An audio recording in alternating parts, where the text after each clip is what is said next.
Great Lakes here. Today in the Great Lakes kitchen, we're going to be making one of the most delicious, beautiful soup recipes that I've ever done. That's right, we're doing wild mushroom soup, and not just any wild mushroom soup, wild cream of mushroom soup. Now I'm here to tell you that this soup isn't even in the same ballpark as one of those cans of Campbell's cream of nasty soup that you've been eating since you were a kid. This right here is some serious fine dining.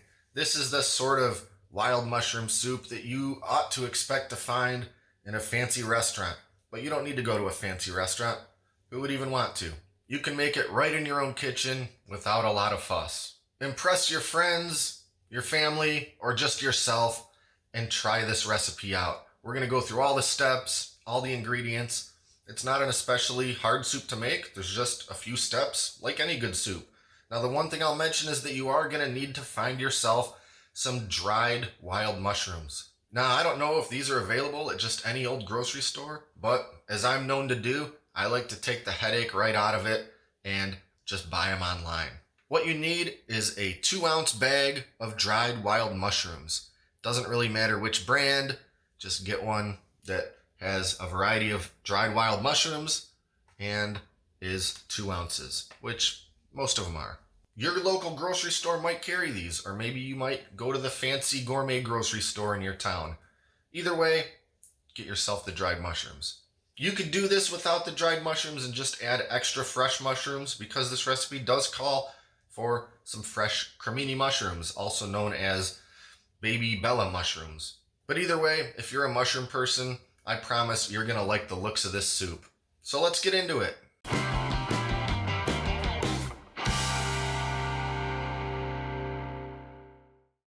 As always, let's get started by taking a look at our ingredient lineup. We have chicken stock, dried wild mushrooms, fresh cremini mushrooms, also known as baby bella mushrooms, all-purpose flour, heavy cream, cooking sherry, minced garlic, minced shallots, fresh chopped parsley, salt, dry thyme, black pepper, bay leaves, butter, and olive oil. The very first thing we have to do is soak the dried wild mushrooms in order to rehydrate them. I'm going to put them in a pan and fill it about halfway with hot water, basically the hottest water I can get from my faucet. I'll let these soak for 30 to 40 minutes. When they're done soaking, I'll drain them in a colander, but I want to be sure and save some of that mushroom water. You can see how rich and dark the color of this water is, and that's only going to add flavor. I've basically made mushroom stock, and it's going to be a lot better than just using plain water. A quick note about the dried mushrooms. You can get whatever variety you like, but most of the pre-packaged mixes I've seen seem to have more or less the same mushroom species in them. You can't really go wrong as long as you use a 2-ounce package of them for this recipe. Next, we're going to take a medium-sized stock pot and heat up 2 tablespoons of butter and 2 tablespoons of olive oil on medium heat. Once the butter is melted and the oil is hot, we'll throw in a half cup of minced shallots. Saute the shallots until they begin to turn translucent but not brown, about 5 minutes. Next, add the minced garlic and saute that for another couple minutes. I'm using 3 big cloves worth of garlic for this. Now it's mushroom time. Stir in the fresh cremini mushrooms that have been cut into pretty thin slices. And by the way, don't get rid of the stems. They're perfectly good and there's no reason to waste them.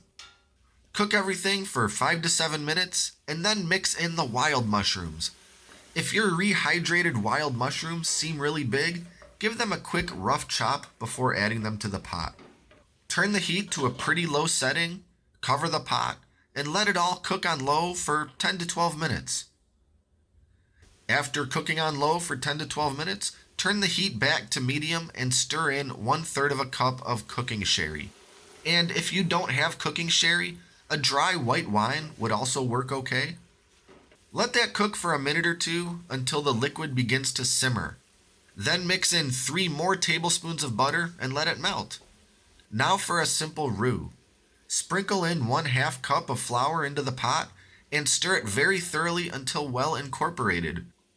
Now just let it cook for about 2 full minutes. Now for the mushroom water and chicken stock. Start by stirring in 1 cup of the mushroom water and then pour in the chicken stock. Add in 1 teaspoon salt, 1/2 teaspoon black pepper, 1/2 teaspoon dry thyme, and 2 bay leaves. Next, we have to let everything simmer a while on low heat. I like to first turn the heat up to medium-high until the mixture and all of those liquids I just added begins to simmer, and then reduce the heat to very low at that point so it can simmer. Cover the pot and simmer for 20 to 25 minutes. Now we just have to remove the bay leaves and stir in a 1/2 cup of heavy cream. I will mention that if you want to make this a brothy mushroom soup with no cream, you can absolutely do that. At this point, the soup is delicious and could be served as is with no cream added. But since this was billed as a cream of wild mushroom soup recipe, I'll go ahead and stir in that heavy cream. After letting it all cook for just a couple more minutes, it's time to serve. Garnish with some fresh parsley, a couple extra mushroom slices, or nothing at all. Something I really love about this soup is that it doesn't call for much salt, but its flavor is still so savory and robust. The rich, earthy flavors of the fresh and wild mushrooms, the sautéed shallots and garlic, and that sherry and thyme that tie it all together.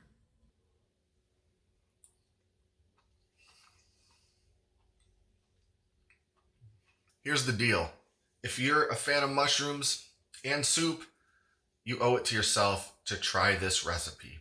If there's a tastier wild mushroom soup out there, I've never met it. This is without a doubt the best I've ever had, and I think that you'll agree if you give it a shot. The only annoying part is you gotta find those dried wild mushrooms, but just buy them online like I do, and you don't even have to worry about it. So that's it for now. Don't forget to like and subscribe and stay up to date with all our latest stuff, including future soup videos. Thanks for watching, and we'll see you next time here in the Great Lakes Kitchen.